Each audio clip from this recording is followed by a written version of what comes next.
आज के युवाओं की सबसे बड़ी समस्या है विफलता यानी फेलियर। और उस विफलता के पीछे छिपी हुई इनकी अटूट उम्मीदें यानी एक्सपेक्टेशंस। आज हम एक ऐसे व्यक्ति विशेष के बारे में बात करेंगे जिसने अपने घर का लोकतंत्र, अपने घर का संविधान बचाने के लिए क्या कुछ नहीं किया, क्या क्या नहीं किया। बताइए, लोकतंत्र के सबसे बड़े मंदिर पार्लियामेंट में आंख मारी, गले लगाया, वो भी उस व्यक्ति को जिसे इनकी मां से लेकर इनके पार्टी के छोटभैया नेता तक दिन रात कोसते हैं। उस दुश्मन को गले लगाया जिसने इस व्यक्ति को 400 से लाकर 44 पर छोड़ दिया। क्या क्या नहीं किया, अपने बुढ़ापे पे जवानी की सील लगाई। इसके लिए क्या क्या किया, गन्ना चबाया, बाइक चलाई, टी शर्ट पहनी, फुटबॉल खेला, पुशअप्स किए, एप्स दिखाई, सड़कों पर दौड़े, मार्शल आर्ट्स का फोटो शूट तक किया। बताइए क्या क्या न किया। खुद को निडर, निर्भीक और काबिल साबित करने के लिए लोकतंत्र के मंदिर पार्लियामेंट में फ्लाइंग किस दिया, वो भी एक महिला को। बारिश में खड़े होकर भाषण दिया, सर्दियों में नंगे घूमे, मतलब सिर्फ एक ही टी शर्ट पहनकर रहे। क्या क्या नहीं किया। जन जन से जुड़ने के लिए बढ़ई बने, पेंटर का काम किया, कूली बने, डोसा बनाया, मटन बनाया, चिकन बनाया, मोहब्बत की दुकान खोली, धान के खेत में गेहूं बोया, किसान तक बन गए, मछली पकड़ने वाले तालाब में कूद गए, ट्रक चलाया, बाइक रिपेयर की, मैकेनिक बन गए, अब बीच बीच में थाईलैंड भी जाते रहे। और तो और सोरोस के इशारे पर वोट चोरी का अभियान तक चलाया। बताइए क्या क्या नहीं किया। उसने इतना सब किया क्यों किया? क्योंकि वह सिर्फ एक चीज चाहता था, आपका विश्वास और सत्ता की सर्वोच्च कुर्सी। उसने इतना सब किया और बदले में उसे क्या मिला? निराशा, कुछ सीटें और समाज का ताना कि भैया तू रहन दे, तुझसे ना हो पाएगा।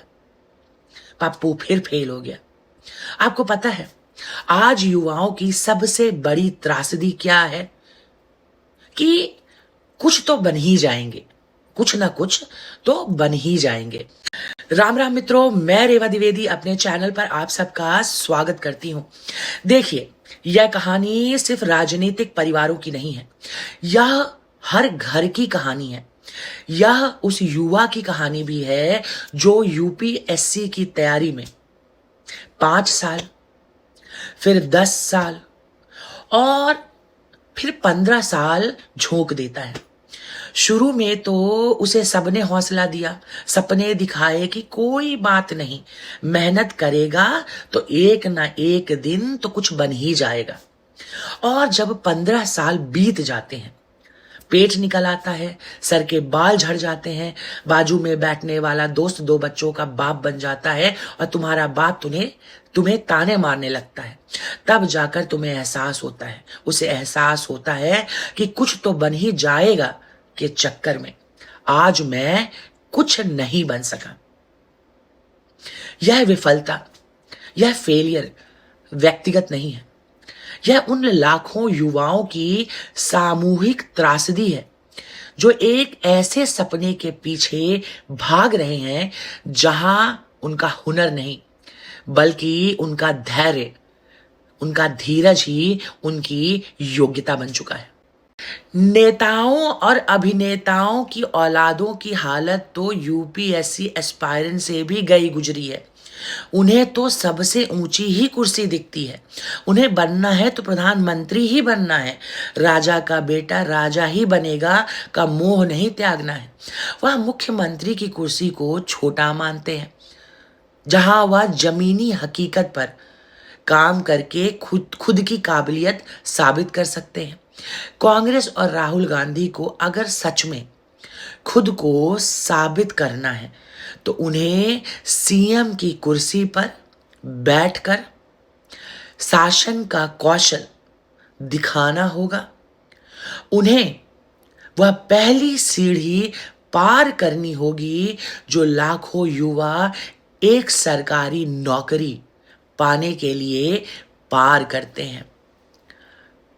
नहीं तो क्या होगा? 11 साल निकल गए, अब बिहार में हार गए, 5 साल और गए। वही यूपीएससी की तैयारी करने वाले लौंडे की तरह तुम्हारे भी 15 साल बीत जाएंगे। फिर बुढ़ापे के अंत में यह एहसास होगा कि सीएम भी बना जा सकता था। क्यों राहुल गांधी? तो निष्कर्ष यही है कि दोस्तों, यह शर्म की बात नहीं है कि हम विफल हुए, फेल हुए। शर्म की बात तब होती है जब आप बार बार एक ही तरीके से फेल हो रहे हैं, विफल हो रहे हैं, आप अपनी गलतियों को सुधार नहीं रहे हैं। अगर आपको आगे बढ़ना है तो आपको अभिनय छोड़कर कर्म करना होगा। आपको शीर्ष का सपना देखने से पहले जमीन पर उतरकर योग्यता साबित करनी होगी। यही इस देश के लाखों युवाओं का भी संदेश है राहुल गांधी के लिए। याद रखिए, हर दिखावा एक दिन फीका पड़ जाता है, लेकिन जमीनी काम हमेशा चमकता है। अब फैसला आपके हाथ में है राहुल गांधी। मैं जाते जाते राहुल गांधी को सिर्फ एक ही सुझाव देना चाहूंगी कि सबसे पहले अपना राजनीतिक सलाहकार बदलें। जो आपका भाषण लिखता है उसको बदलें। आपके पार्टी की सरकार कई राज्यों में है। किसी भी एक राज्य का मुख्यमंत्री बन के अपनी काबिलियत सिद्ध करें। योगी आदित्यनाथ की तरह जन जन में अपना स्थान बनाएं। ऐसा स्थान बनाएं अपने कर्मों से कि जनता खुद कहे कि भैया हमको राहुल गांधी ही चाहिए। सिर्फ राज्य में ही नहीं, केंद्र में भी हमको कांग्रेस की डबल इंजन सरकार चाहिए। अगर मुख्यमंत्री नहीं बन सकते तो पिछले 20 साल से आप सांसद हैं। बतौर सांसद ही कुछ ऐसा कर जाइए कि जनता वाहवाही करे। जय श्री राम मित्रों। जाते जाते आपसे निवेदन करना चाहूंगी कि मेरे वीडियो को लाइक करें, शेयर करें, चैनल को सब्सक्राइब करें। और अगर आपको कमेंट सेक्शन को लेफ्ट स्वाइप करने पर हाइप का ऑप्शन दिखता है तो मेरे वीडियो को हाइप करें। यह बिल्कुल मुफ्त है। यह एक तरीके से मेरे चैनल को, मेरे वीडियो को रेट करना हुआ। यह मेरे वीडियो की रीच बढ़ाएगा। जय श्री राम मित्रों। महाकाल आप सबका कल्याण करें।